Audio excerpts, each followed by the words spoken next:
Hello ASTs, and welcome to this 5-minute video going over all 3 steps to create a course in the Specialty Coffee Association's new operating systems.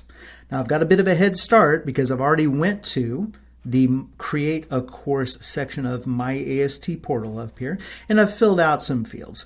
You're all professionals who know how to fill out online forms, so I'm not going to go over every field with you. Plus, you can see this in section 13 of the AST handbook. But I want to get myself out of the way and show you some fields that are of particular interest and new in the process. So as you can see here, I'm doing a brewing foundation course. We're teaching it in English, and of course learners always get to pick which language they would like to take the exams in out of the available translations that we have. A new field that you will see is course tuition information, and this is alphanumeric. You could put in an actual price of your tuition, or you can put instructions in there like CAST for more information, or CAST for group discounts, and so on. Now, if your organization has an SCA course administrator, you will know that, and you would select that person here. There's a place where you also set a number of learners, and when the number of learners who have a paid course enrollment fee reaches this amount, it will stop learners from requesting enrollment in your course, but you can change that anytime. And of course, you still choose the learning method.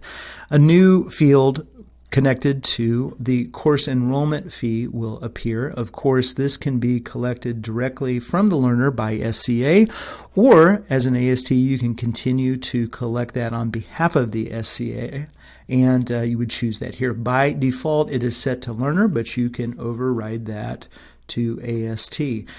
If you have requested in advance for a paper-based exam exception, you can set that here. Otherwise, it will be set to online by default. And of course, if you want it to show up in the online course listing, you would choose public. If not, please choose private.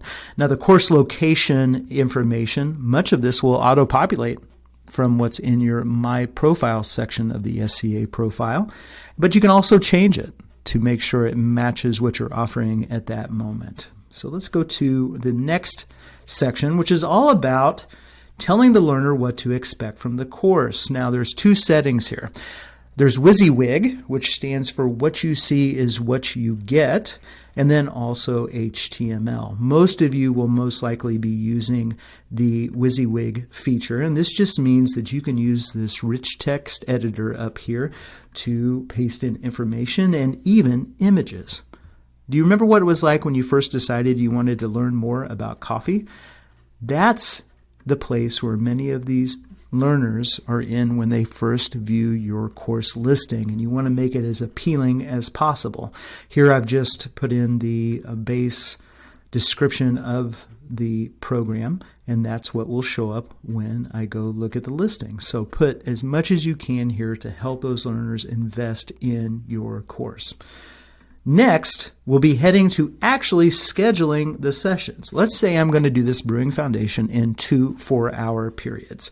So I would just click add, and in this program, you're going to pick the day, and we'll start with, let's say we're going to do March 2nd and 3rd. So on March 2nd, I'm going to start at noon. And so you pick a start time, and instead of trying to do the math and figure out what the end time is, I know it's difficult, I'm just going to pick the length of the session. So that's going to be 4 hours, and it'll set the end time for us. And then on the next day, which should be, what did I pick? I believe the 3rd. We're also going to start that at noon and go for another 4 hours. Let's find it. There it is. So now I've created enough sessions to make sure that I go past the minimum required hours of 7. And so we have a March 2nd, a March 3rd. I've got those set. I even have different numbers. If you edit these, it will automatically notify any accepted learners via email so that they can get up-to-date information on what you've changed there. So now we're going to submit this. It does not go through a approval process any longer and should appear on the public portion of my education. So when they go to find a course, they should see that if you've marked it public. So watch for more video guides coming soon. Bye.